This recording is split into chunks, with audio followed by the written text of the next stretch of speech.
Oi, estou de volta. Eu, professor Ronilson Mendes, que vos fala, dando aqui continuação ao nosso curso, da Lei 13.146 de 2015. Vou falar hoje aqui, começando agora a parte especial, o livro 2. Vou falar aqui sobre o título 1, capítulo 1, acesso à justiça. Então se liga aí, você que vai gabaritar o teu concurso aí, entendeu? Seja para qualquer área, qualquer tribunal ou outra área onde venha se cobrar essa lei, tá? Então, pessoal, tratarei agora sobre o acesso à justiça. Ronilson, como é que ocorre isso? O acesso à justiça pela pessoa com deficiência, entendeu? Deverá ser garantido pelo poder público. Então o poder público deverá garantir que todos os direitos que são assegurados à pessoa sem deficiência seja também assegurado à pessoa com deficiência, inclusive aqui no que tange ao acesso à justiça. Beleza? Então observe aqui. Aí a lei passou a tratar de alguns pontos específicos que a gente vai agora falar sobre ele aqui, entre os artigos 79 ao artigo 83 da lei. Primeiro, o poder público deve assegurar em igualdade de oportunidade com as demais pessoas o acesso à justiça, garantindo sempre que requerido ou pela pessoa com deficiência. Olha só, nesse acesso à justiça deverá ser garantido sempre que requerido, tá? Adaptações e recursos de tecnologia assistiva. Então, olha só, pessoal, nesse acesso à justiça ao qual nós estamos falando, desde que requerido pela pessoa com deficiência, será garantido o quê? Adaptações razoáveis e recursos de tecnologia assistiva. Então, a prova sempre coloca assim para confundir você. É sempre garantido? Não, desde que requerido. Beleza, vamos lá. Capacitação. Olha só, pessoal, o poder público deverá capacitar, ok? Deverá capacitar servidores e membros dos seguintes órgãos: Poder Judiciário, Defensoria Pública, Ministério Público, órgãos da Segurança Pública e Sistema Penitenciário. Então, o poder público deverá capacitar tanto os servidores quanto os membros que atuam nesses órgãos, tá bom? Para garantir a atuação da pessoa com deficiência em todas as fases do processo judicial. Então, o processo judicial, ele poderá começar, nem sempre começa pela delegacia, entendeu? Então, a partir daí, a pessoa com deficiência teve contato com o sistema de segurança pública, tá bom? Daí, eu falo poderá porque isso aí é uma matéria, quer dizer, são 2 semestres sobre o que nós chamamos de processo penal na faculdade. Então, o inquérito poderá ser instaurado pelo policial, ok? Não, pela autoridade competente, autoridade policial competente, E uma vez que esse inquérito for instaurado, ele poderá, entendeu, ser direcionado ao Poder Judiciário, que encaminhará para o Ministério Público, tá bom? E o Ministério Público poderá ou não oferecer a denúncia, ok? Então, o que acontece? Uma vez que a denúncia é oferecida, a partir daí vai começar uma fase judicial que é o que? A oitiva dos polos, das testemunhas e assim por diante. Poderá haver audiência de conciliação. A partir daí o juiz e os serventuários vão estar praticando alguns atos dentro do processo, como despachos, decisões interlocutórias, tá bom? Despachos, decisões, poderá ser prolatado uma medida cautelar para assegurar algum direito, Ou antes da sentença, depois da sentença, caso a pessoa queira recorrer, ele poderá ir até a segunda instância, daí será prolatado um acordo, transitado em julgado, a pessoa vai cumprir a pena no sistema penitenciário. Beleza? Então tá. Isso aí, esse caminho todo não vai ser cobrado para você no dia da prova. Eu só estou te explicando aqui que a pessoa com deficiência, em diferentes fases, vai estar em contato com essas pessoas. Caso ele não tenha advogado por não ter condição, será nomeado para ele um defensor público, né? Então, que irá atuar como advogado dessa pessoa. Beleza? Então, o Ministério Público está sempre ali atuando. E vamos lá.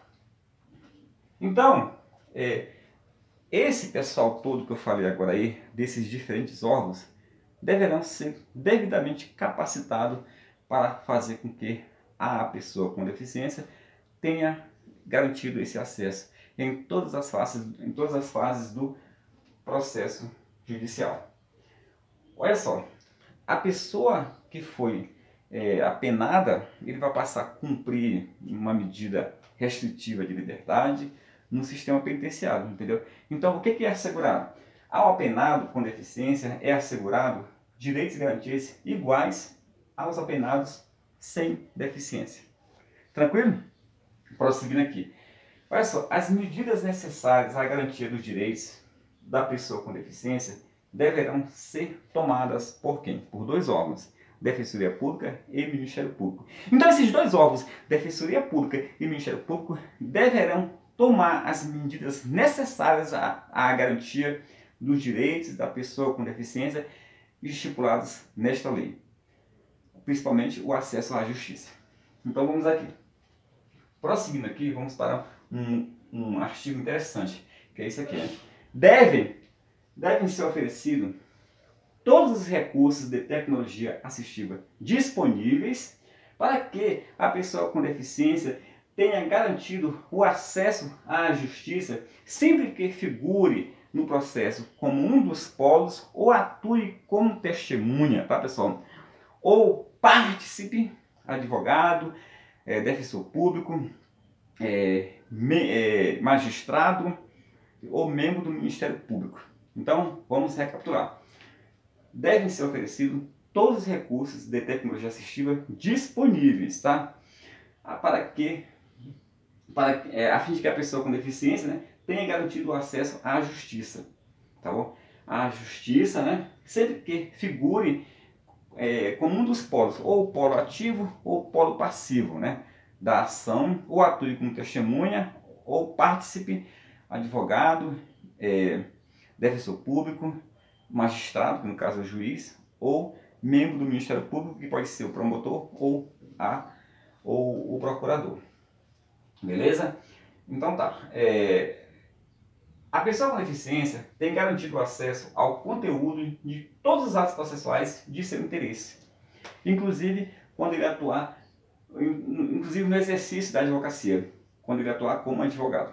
Então, a pessoa com deficiência deverá ter acesso ao conteúdo de todos os atos processuais de seu interesse. Existem vários atos processuais, como por exemplo intimação, citação, decisões interlocutórias, despacho, sentenças, acordos. Então a pessoa com deficiência deve ter acesso ao conteúdo desses atos, porque isso aí é de seu interesse, tá bom?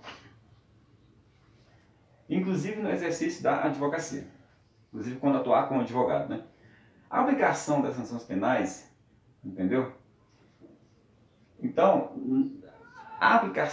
na aplicação das sanções penais, deverá ser o quê? Garantido os direitos da pessoa com deficiência. Então, os direitos da pessoa com deficiência deverá acontecer em todos os atos, em todas as sanções, em todas as medidas que vierem a ser tomadas contra a pessoa com deficiência, entendeu? Então, deverá ser o quê? Garantido o seu direito, inclusive na aplicação das sanções penais. Beleza? Agora eu vou falar aqui para você sobre serviços notoriais e de registro. Isso também tem a ver com o acesso à justiça, uma vez que daí você recebe certidões e assim por diante. Então tá, serviços notoriais de registro não pode negar ou criar óbice ou condições diferenciadas à prestação de serviços em razão da deficiência da pessoa. Ele também deve reconhecer a capacidade legal plena, garantindo a acessibilidade da pessoa com deficiência. Então deve reconhecer a capacidade legal plena, garantida, né, a acessibilidade dessa pessoa. Então isso aí é competência do cartório. E uma vez que ele descumpra esse dispositivo aí, o comando desse dispositivo no que se refere a negar, criar ou dever, ele cometeu o que nós chamamos de crime de discriminação em razão da deficiência. Então, isso aí constitui o quê? Crime de discriminação em razão da deficiência. Beleza? Então tá, pessoal. Falei aí sobre acesso à justiça, tá bom? Na próxima aula vamos dar segmento aí falando aí sobre curatela, um assunto importantíssimo aí do nosso curso aí, né? Que começa do artigo 84 e vai até o artigo 87, tá? Te aguardo lá. Tá aqui o meu livro de questões comentadas sobre a Lei 13.156, a Lei 11.126, a Lei 10.098, a Lei 10.048, a Lei 8.089, a Lei 8.160, a Lei 7.853 e mais o que nós temos aí e mais 3 decretos, tá? Isso tudo aqui, pessoal, é matéria dos conteúdos dos tribunais, TST, TRF, tá bom? Todos os concursos têm cobrado essa matéria. Tem concurso que ao invés da Lei 13.156 tem cobrado a Convenção Internacional, que trata aí dos direitos da pessoa com deficiência, que no caso a lei foi feita baseada nessa convenção. Então, estudando a lei, você está também preparado para questões que tratam da convenção, tá bom? Então, o que está acontecendo aí? Para você adquirir meu livro, que tem 190 páginas, ele é vendido impresso apenas em Brasília, em Taguatinga e no plano piloto. Você pode lá me passar o WhatsApp que eu te mando informações. Você também pode me pedir um simulado, né? Eu tenho um simulado com 20 questões desse livro aqui, para você saber como é que é o meu trabalho, tá bom? Você solicita também pelo WhatsApp, 991-990866. E se você quiser comprar ele em PDF, eu vendo para todo lugar do Brasil, tá? Basta você entrar em contato comigo que eu te passo aí a forma de pagamento. É R$35, tá? Tanto impresso quanto em PDF. Beleza? Então se liga aí nas dicas do professor Ronilson Mendes, que em matéria de legislação não te deixa na mão. Tchau!